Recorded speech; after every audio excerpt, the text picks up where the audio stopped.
इय्याका नअबुदु व इय्याका नस्तईन। सबसे पहले मैं आप सब लोगों का शुक्रिया अदा करता हूँ कि आप तहसील मानसरा की कैबिनेट के इनविटेशन पर यहाँ पर तशरीफ लाए, कि उन्होंने ये एक प्लेटफॉर्म दिया हम सबको अपने ख्यालात का इज़हार करने के लिए, अपने व्यूज़ को एक दूसरे के सामने लाने के लिए।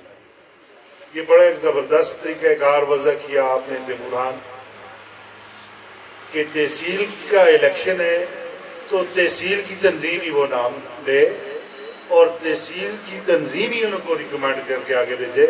ये एक बड़ा अच्छा तरीका है। इसके लिए हम आपको खराज तहसील पेश करते हैं और उम्मीद करते हैं कि जो गलतियां हमारे दूसरे इजला में हुई हम उनको दोहराएंगे नहीं। इलेक्शन में एक फ़र्क होता है, उसको समझने की ज़रूरत है हमें। जनरल इलेक्शन में पॉपुलैरिटी बहुत ज़्यादा काउंट करती है कि कौन सा लीडर, कौन सी कौमी पार्टी इस वक्त पॉपुलर है, लोग उस हिसाब से वोट भी देते हैं और इलेक्शन के रिजल्ट्स भी आते हैं। लेकिन जब बल्दियाती इलेक्शन की बात आती है तो उसमें बरादरी भी आ जाती है, उसमें जन्मा भी आ जाता है, उसमें इलाकाई तसब भी आ जाता है। लिहाजा हमें जो फैसले करने होंगे वो ये देख कर करने होंगे, स्पेशली अभी हम सब तहसील मानसरा का हिस्सा है, तो यहाँ पर हमें ये समझने की जरूरत है कि तहसील मानसरा सिर्फ मानसरा शहर नहीं है।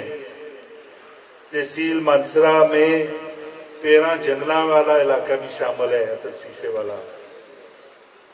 दूसरा सेगमेंट मानसरा सिटी है, जहां पर समझदार पढ़े लिखे लोग, सारे ही पढ़े लिखे हैं लेकिन ज्यादा रहते हैं। तीसरा सेगमेंट तनावल है, तनावल में वोट लेने का, तनावल में इलेक्शन करने का अपना एक तरीकाकार है। और चौथा हिस्सा फिर पखली है, हमारे पखल में वोट लेने का अपना एक तरीकाकार है।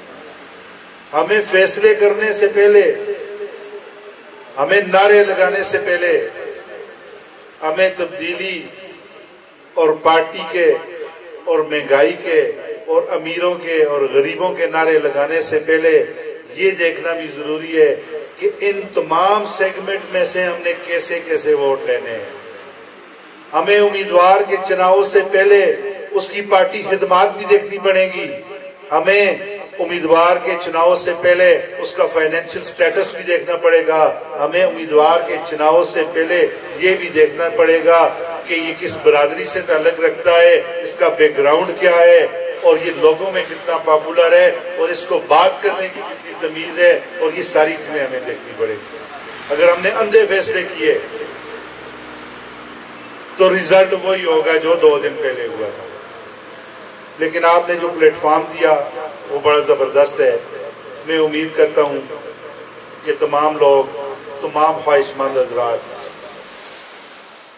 अपने आप को पेश करेंगे, बढ़ चढ़ कर पेश करेंगे कि तहसील अपनी अपनी मुतलका तहसीलों को अपनी दरखास्तें दें कि हम तहसील मेयर के उम्मीदवार हैं। उसके बाद तहसील की कैबिनेट उस पर अपने कमेंट्स डालकर डिस्ट्रिक्ट को भेजे और डिस्ट्रिक्ट अपने कमेंट्स और रिकमेंडेशन ऊपर डालकर उसको रीजन को भेजे। लेकिन उसके बाद एक और काम करना पड़ेगा। ये इतना आसान नहीं है तैमूर साहब, इसके लिए हमें लड़ना पड़ेगा। तंजीम को बाईपास करने का रिवाज सिर्फ इस पार्टी में नहीं है, हर पार्टी में है। लेकिन तंजीमें उस जगह कामयाब होती हैं जब विलेज काउंसिल लेवल से लेकर रीजन लेवल तक तमाम लोग एक पेज पर हों, एक साथ खड़े हों, तो फिर वो टिकट भी लेते हैं और फिर वो इलेक्शन भी जीतते हैं। मैं आपको सिर्फ इतनी सजेशन दूंगा कि आप तहसीलों के अलावा मुख्तलिफ विंग से भी उनके नाम मांगे, आप खवातीन विंग से भी नाम मांगे, आप यूथ विंग से भी नाम मांगे, आप ISF से भी नाम मांगे और उन सब नामों को कंपाइल कर कर जिस पर हम सबका इत्तेफाक हो। इसी तरह आप एक दफा फिर चीदा चीदा लोगों को बुलाएं, हम फिर बैठें और उन्हें बताएं कि ये हमारे उम्मीदवार हैं, इसके लिए हम इकट्ठे हो गए हैं, फिर उसके साथ हम खड़े हों, हमारा बच्चा बच्चा, हमारा एक एक जवान, एक एक बूढ़ा, हम सब इकट्ठे होकर खड़े हों, फिर उसको टिकट दिला कर छोड़ें। अगर खुदा न खास्ता उसको टिकट मुख्तलिफ वजूहात होती हैं नहीं मिलता, तो हम फिर इसी तरह उसके साथ खड़े हों, फिर उसको जिता कर दिखाएं पार्टी को कि इंशाल्लाह इसको जिताएंगे। तो ये बड़ा अच्छा तरीका है, इसके लिए आप मुबारकबाद के मुस्तहिक हैं। और अब इस बात को मेरे ख्याल में मैं ख़त्म ही कर दूं, तो मुझे उम्मीद है कि इंशाल्लाह अच्छे अच्छे बेहतरीन उम्मीदवार हमारे सामने आएंगे। आज हम किसी उम्मीदवार का ऐलान नहीं कर रहे, हम लोगों से नाम ले रहे। इंशाल्लाह जो तहसील की रिकमेंडेशन उस पर होगी, जो डिस्ट्रिक्ट की रिकमेंडेशन उस पर होगी, हम सब जिस पर इकट्ठे होंगे, मुत्तफिक होंगे, इंशाल्लाह वो हमारा उम्मीदवार होगा। शुक्रिया।